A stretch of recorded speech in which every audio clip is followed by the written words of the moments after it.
오늘 말씀 로마서 8장 31절에서 39절까지 말씀입니다. 신학성경 250페이지에 있습니다. 로마서 8장 31절로 39절까지 말씀.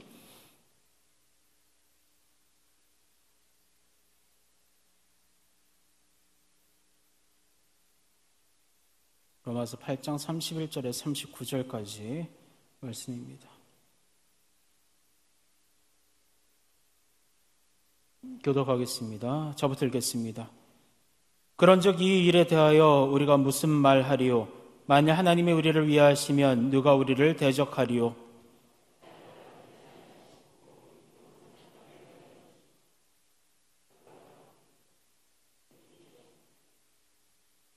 누가 능히 하나님께서 택하신 자들을 고발하리요? 의롭다 하신 이는 하나님이시니.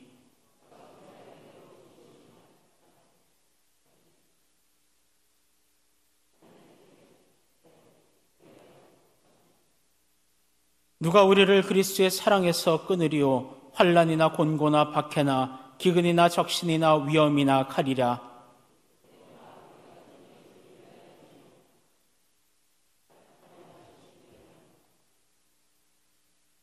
그러나 이 모든 일에 우리를 사랑하신 이로 말미암아 우리가 넉넉히 이기느니라.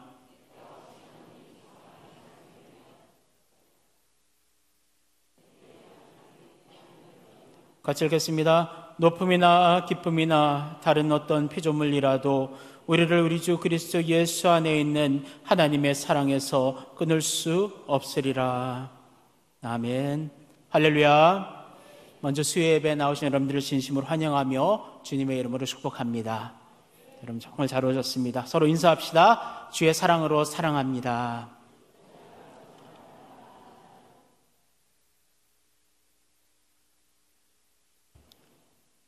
질문 하나 하겠습니다. 이 세상에서 가장 위대한 단어가 무엇일까요? 모든 것을 이겨내고 견딜 수 있는 단어. 어떤 위협과 협박에도 굴하지 않는 단어. 바로 사랑이라는 단어일 것입니다. 하지만 그 사랑이라는 단어 또한 누가 그 사랑이라는 그 단어를 사용하느냐에 따라서 그 사랑의 가치는 달라지게 됩니다. 이 세상 속에 가장 큰 사랑은 뭐니 해도 부모의 자식을 향한 사랑일 것입니다. 이 자식을 낳아보면서 대신 정말 죽을 수도 있겠다라는 생각까지 갖게 되고, 그냥 자식이 조금 아프고 그래도 내가 대신 아파야 되겠다라는, 그것이 훨씬 낫겠다라는 그러한 생각들을 갖게 됩니다. 그래서 시대가 변하고 이렇게 문명이 발달되고 어떤 변화 속에서도 부모의 사랑은 가장 큰 사랑이라고 여겨지게 되죠. 하지만 놀라운 하나의 어떤 논문을 제가 발견하게 되었습니다. 2006년 1월부터 2013년 3월까지 발생한 부모의 자녀 사례가 총 230건이었다고 합니다. 매년 30에서 39건이 생긴다는 거죠. 경찰에 따르면 대부분 어떤 우울증이 원인이었고요. 이렇게 자녀를 살인한 이 사례 후에 46%가 자신도 목숨을 끊었다고 합니다. 너무나 크게 놀랐습니다. 가끔 뉴스에 몇 가지 그런 사례들, 이것은 정말 있어서는 안 될 그런 뉴스이고 듣기도 너무나 싫은, 그래서 처음에 뉴스의 시작 때 나오면 중간에 꺼버릴 만큼 그렇게 끔찍스러운 어떤 살인의 모습인데, 그것이 이렇게 정말 230건, 한 7년 정도 기간이었지만 그렇게 많은 정말 이런 살해의 모습들이 나타나는 것을 바라보게 될 때, 아무리 세상에 위대하고 큰 부모의 사랑이라 하더라도 그 부모가 완전치 못하고 온전치 못함으로 말미암아 그 사랑 또한 완전한 사랑이 아니구나라는 것을 깨닫게 됩니다. 그렇다면 완전한 사랑은 어디에 있을까요? 바로 하나님의 우리를 향한 사랑만이 완전한 사랑인 줄을 믿습니다. 그래서 사실 하나님의 사랑에 대한 설교를 많은 분들이 꺼려 하는 것 같아요. 어떤 목사님은 거의 계속 한 3년, 4년 그렇게 이제 교회를 개척하고 설교를 하는데 한 번도 사랑 설교를 안 했다고 그래요. 그래서 물어봤대요. 왜 사랑 설교를 안 합니까? 내가 사랑할 수 없는데 어떻게 사랑 설교를 합니까? 사실 그럴듯한 대답인 것 같지만 제 생각은 그것은 잘못됐다고 생각합니다. 우리가 하나님을 사랑하는 그 사랑은 너무나 부족하고 연약하지요. 하지만 하나님의 우리를 향한 사랑은 우리가 또 전하고 또 전해도 모자를 놀라운 사랑인 줄을 믿습니다. 가장 큰 은사가 무엇일까요? 바로 사랑의 은사입니다. 요즘 사람들은 사랑의 은사를 구하지 않는 것 같습니다. 어떤 능력과 재능과 자기 이름이 드러나고 자기의 공로가 드러나고 대부분 그런 건 아니겠지만 와중에 그런 분들이 있더라고요. 하지만 진정한 정말 우리가 표현해야 될 것은 우리가 목표로 삼아야 되고 따라가야 되고 온전히 퍼뜨려야 될 것은 하나님의 사랑인 줄을 믿습니다. 오늘 본문을 통해서 하나님의 사랑이 얼마나 단단하고 견고한지 살펴보려고 합니다. 먼저 우리가 본문을 살펴보기 전에 로마서 8장의 핵심의 내용을 말씀드리겠습니다. 사실 로마서 7장과 8장은 완전히 역전되는 그런 내용들이 그 안에 포함되어 있죠.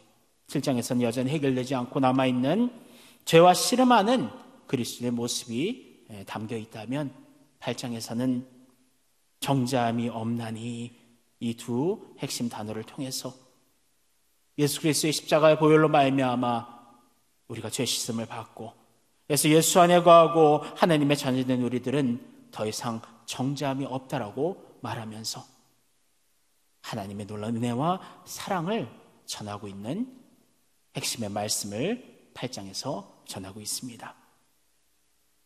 그래서 7장만 읽어서 완성되는 것이 아니라 8장까지 함께 말씀을 보면서 우리가 얼마나 큰 죄인이고 그 죄값을 우리는 하나라도 치를 수 없는 연약한 존재임에도 불구하고 우리가 죄인 되었을 때 하나님께서 예수 그리스도를 이 땅에 보내시고 나를 위해 모든 물과 피를 흘리기까지 죽기까지 나를 사랑하신 그 하나님의 사랑, 하나님의 은혜가 있음을 온전히 기억하기를 원합니다. 그래서 오늘 본문 31절에 이제 서두에 이 일이라고 말하고 있죠. 그런즉 이 일에 대하여 무슨 말하리요? 그래서 이 일은 하나님의 구원을 의미합니다. 그 구원은 우리가 어느 정도 노력하고 어떤 협력되는 구원이 절대 아니고요. 하나님의 전적인 100% 하나님의 은혜로 말미암는 구원을 말씀하고 있습니다. 그래서 오늘 이 말씀 본문을 잘 알기 위해서는 로마서 8장 28절부터 30절까지 그 내용을 조금 언급하며 지나가도록 하겠습니다. 앞에 넘겨서 찾아보겠습니다. 로마서 8장 28절에서 30절까지 말씀 저부터 읽고 교독하겠습니다. 우리가 알거니와 하나님을 사랑하는 자 곧 그의 뜻대로 부르심을 입은 자들에게는 모든 것이 합력하여 선을 이루느니라.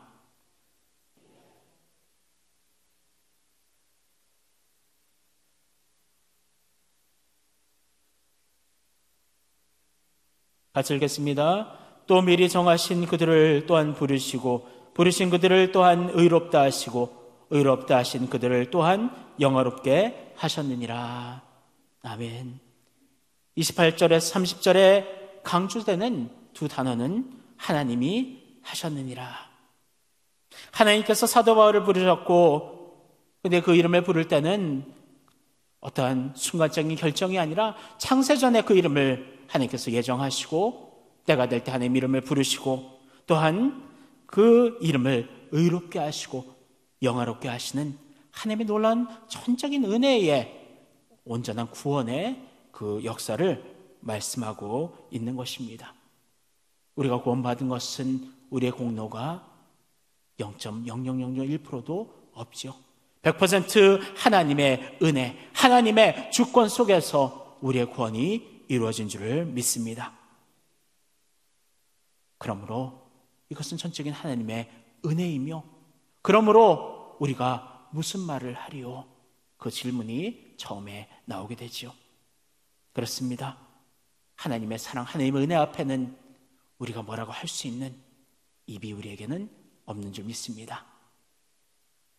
좀 이따 이제 찬송가를 부르겠지만 찬송가 304장에 이렇게 얘기하고 있죠. 하늘을 두루마리 삼고 바다를 먹물 삼아도 한없는 하나님의 사랑 다 기록할 수 없겠네. 그렇습니다. 하나님의 그 사랑, 하나님의 그 은혜는 우리가 헤아릴 수도 없고요, 다 갚을 수도 없는 그러한 하나님의 크신 은혜이며 크신 사랑인 줄을 믿습니다. 그럼 오늘 본문 세 가지 질문을 통해서 하나님의 사랑이 얼마나 크고 얼마나 견고한지 살펴보도록 하겠습니다. 첫 번째 질문입니다. 한번 따라해 보겠습니다. 누가 우리를 대적하리요? 말씀을 같이 읽겠습니다. 31절과 32절 말씀 두 구절을 함께 합독하겠습니다. 그런즉 이 일에 대하여 우리가 무슨 말 하리요? 만일 하나님이 우리를 위하시면 누가 우리를 대적하리요? 자기 아들을 아끼지 아니하시고 우리 모든 사람을 위하여 내주신 이가 어찌 그 아들과 함께 모든 것을 우리에게 주시지 아니하겠느냐. 아멘. 사실 사도 바울은 어떤 사람이었습니까? 예수 믿는 사람들을 대적하던 자였습니다. 하지만 주님께서 강권적으로 만나시고 역사하시고 예수 믿게 하심으로 이제 주님을 위해 대적을 받는 사람이 되었죠. 그는 수많은 대적을 받습니다.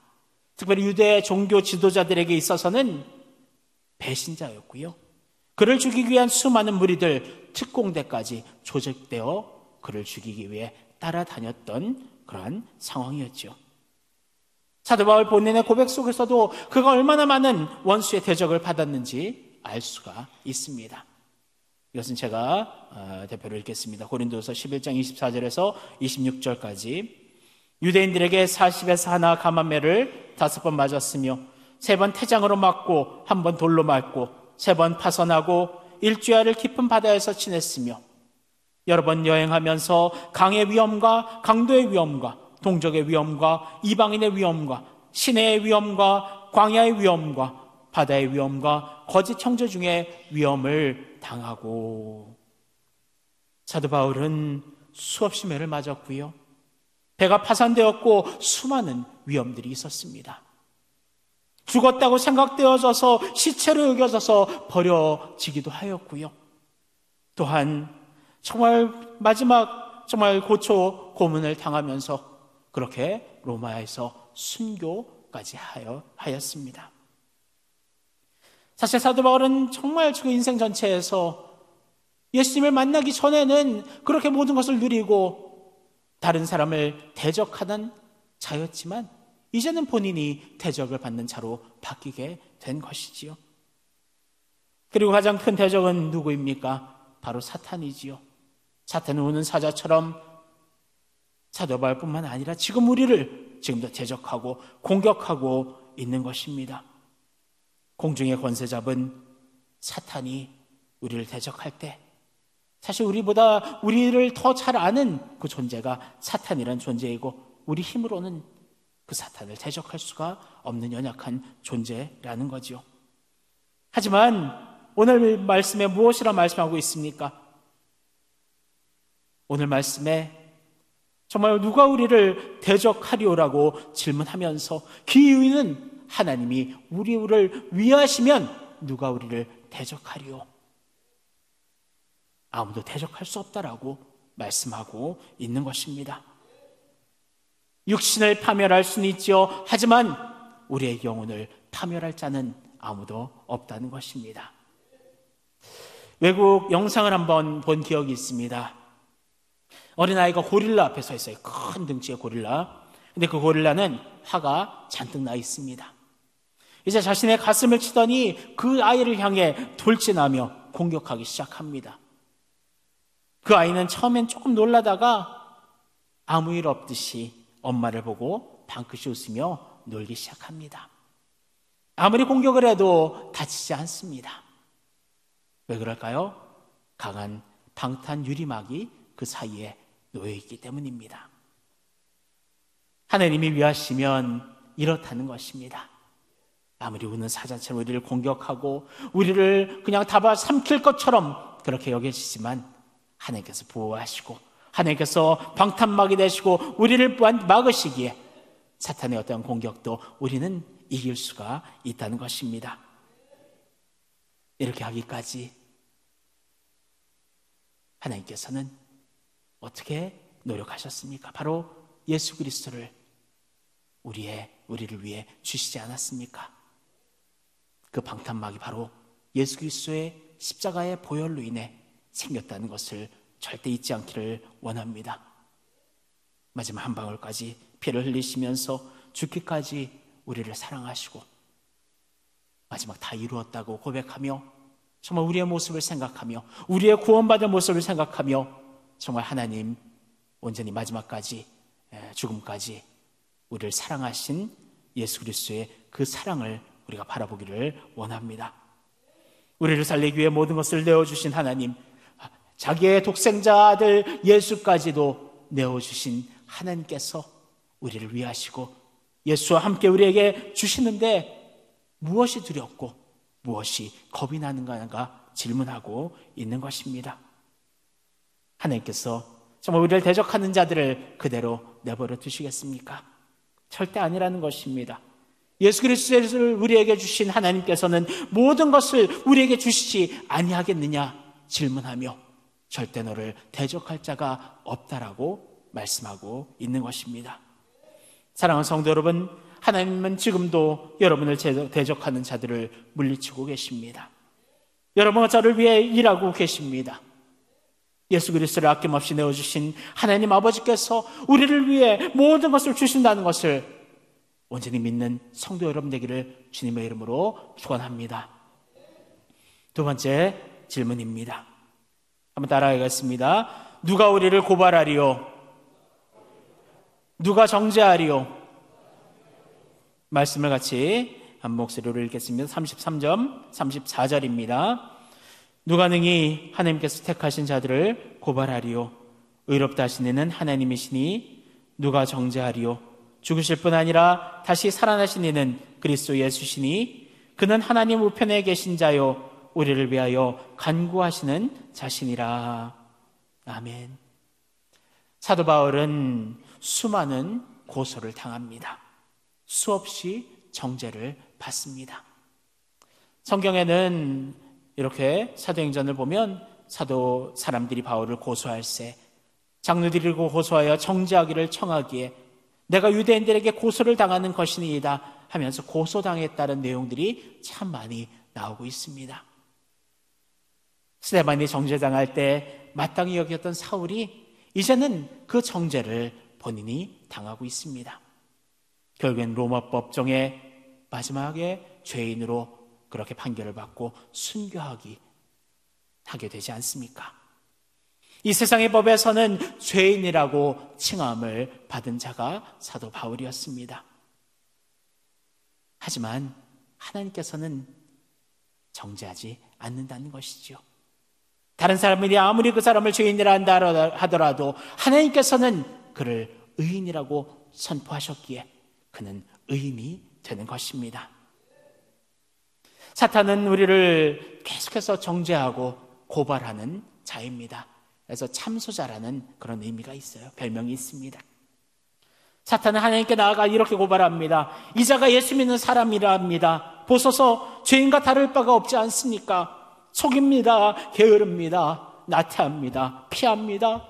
의지하지 않습니다. 욕합니다. 싸웁니다. 다른 사람을 용서하지 않습니다. 사랑하지 않습니다. 전도하지 않습니다. 그런데 어떻게 하나님의 자녀입니까? 사탄은 그렇게 우리를 참소하고 또 참소하고 있습니다. 그러나 그 고소는 철저히 기각이 되죠. 하나님 앞에 완전히 무시당하게 됩니다. 왜냐하면 재판장이신 하나님 본인이 우리를 의롭다고 선언하셨기 때문입니다. 우리에게 주신 예수 그리스도, 예수 그리스도 십자가 보혈을 보시고 하나님께서 우리를 죄업되어 계시며 하나님께서 우리를 의인이라고 지금도 선포하고 계시다는 것입니다. 하나님께서 의인이라고 도장을 확 찍으면 끝입니다. 그 누가 정죄하고 그 누가 죄인이라고 고발한다 하더라도 하나님께서 의인이라고 여기시면 그 사람은 의인이 되는 것입니다. 사도 바울은 이렇게 고백합니다. 로마서 5장 8절에 우리가 아직 죄인 되었을 때에 그리스도께서 우리를 위하여 죽으심으로 하나님께서 우리에게 한 자신의 사랑을 확증하셨느니라. 아멘. 처음부터 시작부터요, 우리가 죄인 되었을 때 하나님께서는 우리를 구원하시기 위해 예수 그리스도를 보내셨다라고 말씀하고 있습니다. 죄인 되었을 때에. 그러니까 사탄은 참 어리석은 존재인 것 같아요. 우리가 어떤 공로를 가지고 어떤 조건을 가지고 하나님께서 우리를 구원하셨다면 사탄이 이렇게 고발할 수가 있었겠죠. 하지만 하나님께서는 우리가 철저히 죄인 되었을 때, 우리의 힘으로는 우리를 구원할 수 없는 가장 무능력하고 연약한, 또 사탄의 자식이었을 때 하나님께서는 이미 우리를 구원하시기 위한 예수 그리스도의 그 계획을 온전히 이행하셨다는 것을 기억하기를 원합니다.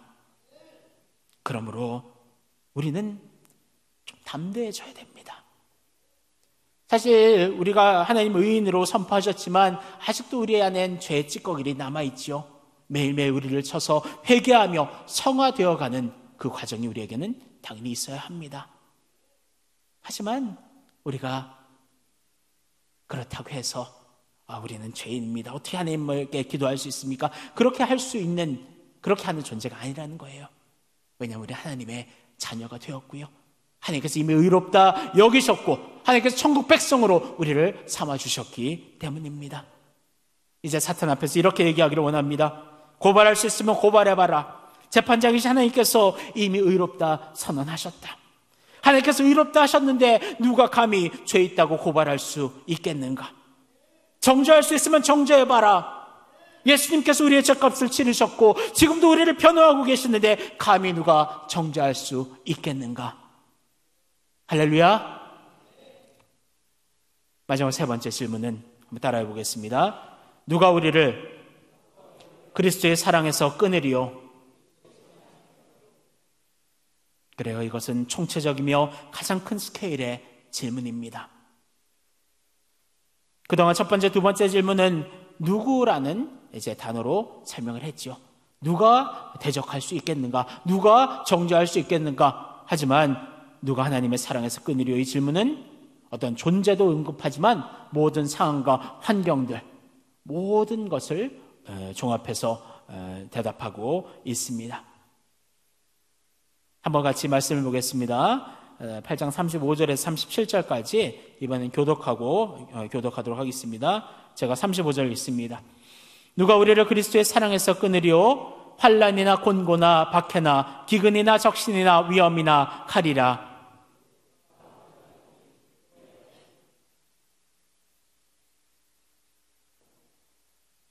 같이 읽겠습니다. 그러나 이 모든 일에 우리를 사랑하시는 이로 말미암아 우리가 넉넉히 이기느니라. 아멘. 구체적으로 나와 있죠. 하나하나 짧게 언급해 보겠습니다. 35절에 환난, 모든 종류의 고통을 의미합니다. 공고는 내면적인 고통, 내적으로 걱정하고 근심하는 게 바로 곤고라는 것이고요. 박해는 부당하게 폭력으로 고통받는 상태를 의미하고, 기근은 굶주림과 가난을 의미하고요.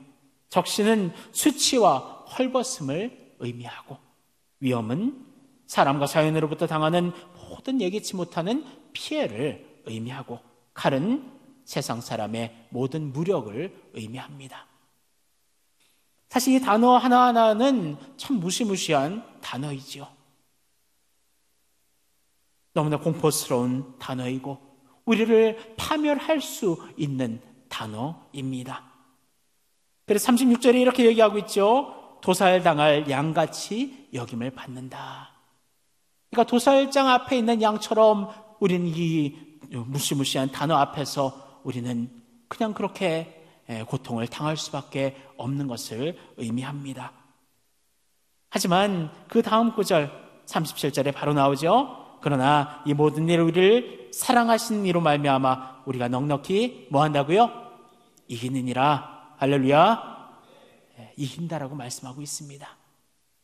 도살당할 도살장 앞에 있는 양이지만 우리의 정말 선한 목자 되신 예수님께서 우리를 붙드시고 인도하실 때 그 결과는 완전히 뒤집히게 되어 있다는 것이지요. 이렇게 사탄이 아무리 공격을 한다 하더라도, 어떤 상황과 환경과 어떤 고통으로 우리에게 억압을 준다 하더라도 하나님의 우리를 향한 사랑에서 끊을 수 있는 것은 아무것도 없다라고 말씀하고 있는 것입니다. 왜 그럴까요? 우리가 하나님을 붙잡은 것이 아니라 하나님께서 우리를 완전히 붙잡고 계시기 때문입니다.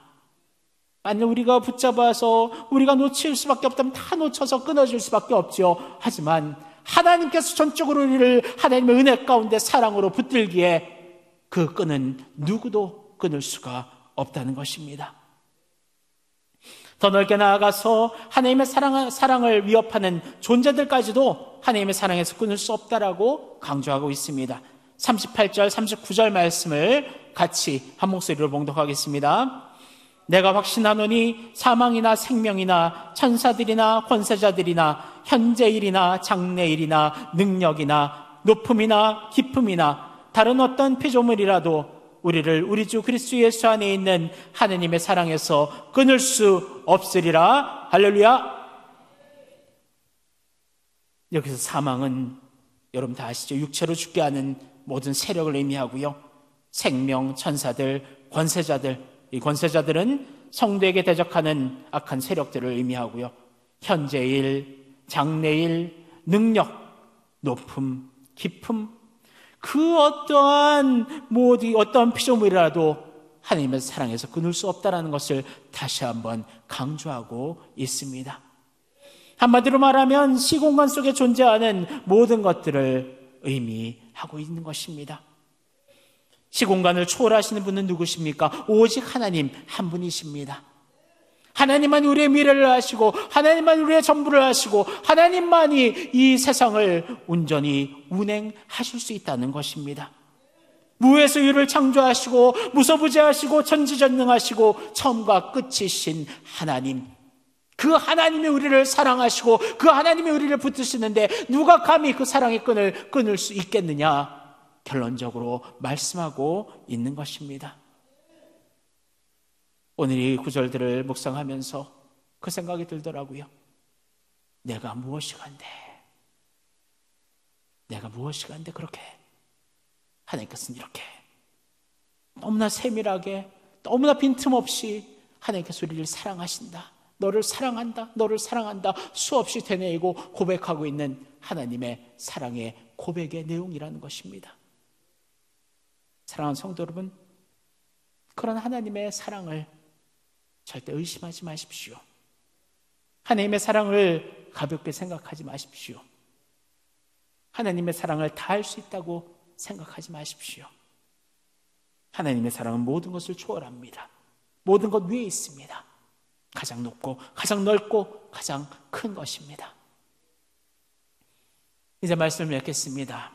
사랑하는 성도 여러분, 오늘 세 가지 강력한 질문과 대답을 살펴보았습니다. 첫 번째 질문, 누가 우리를 대적하리요? 그 답은 하나님께서 함께 하심으로 그 누구도 대적할 수 없다. 두 번째, 누가 고발하리요? 누가 정죄하리요? 의롭다 하시는 하나님이시니 그 누구도 고발, 정죄할 수 없다. 세 번째, 누가 하나님의 사랑에서 끊으리요? 예수 안에 있는 하나님의 사랑에서 끊을 자는 없다. 오히려 넉넉히 이긴다. 할렐루야. 사랑하는 성도 여러분, 하나님의 사랑을 제가 이렇게 설교를 해서 그렇구나, 사랑이 크구나, 그것이 하나님의 사랑을 온전히 체험하는 것은 아닙니다. 하나님과의 깊은 기도의 교제, 말씀 교제, 예배의 교제 속에서 이것은 지극히 개인적인 부분이에요. 하나님과 인격적인 만남 속에서 하나님의 그 깊은 사랑을 우리가 깨달아 알아가기를 소원합니다. 우린 너무나 자주 하나님을 쉽게 제약하는 것 같아요. 하나님께서 이렇게 생각하시겠지. 내가 하나님이라면 이렇게 할 거야. 하나님께서 어떻게 응답을 주실까? A일까 B일까? 이 정도는 하나님께서 봐주시겠지. 하나님은 나의 이 고민을 알고 계실까? 사실 하나님은 우리 아버지라 부르죠. 그 관계를 하나님 표현하지만 우린 자주 이 세상의 아버지, 정말 한계가 있는 아버지의 모습을 생각하는 경우가 너무 많이 있는 것 같아요. 하지만 하나님은 그 한계가 없는 분이심을 믿으시기를 바랍니다. 하나님은 사랑의 하나님이시고 그 사랑의 한계도 없는 분이신 줄 믿기를 원합니다. 사랑하는 성도 여러분, 오늘 기도회로 이어질 때 하나님의 그 깊은 사랑을 온전히 내면에 가득 채우는 시간 되십시오. 하나님 앞에 사랑한다라고 고백하는 그 시간 되십시오. 하나님께서는 지금도 두 팔 벌려 여러분과 저를 기다리고 있습니다. 하나님 그 크신 사랑하심으로 지금도 우리를 기다리고 계시는데 그 품에 안기는 우리 사랑하는 성도 여러분 되시기를 주님의 이름으로 축원합니다.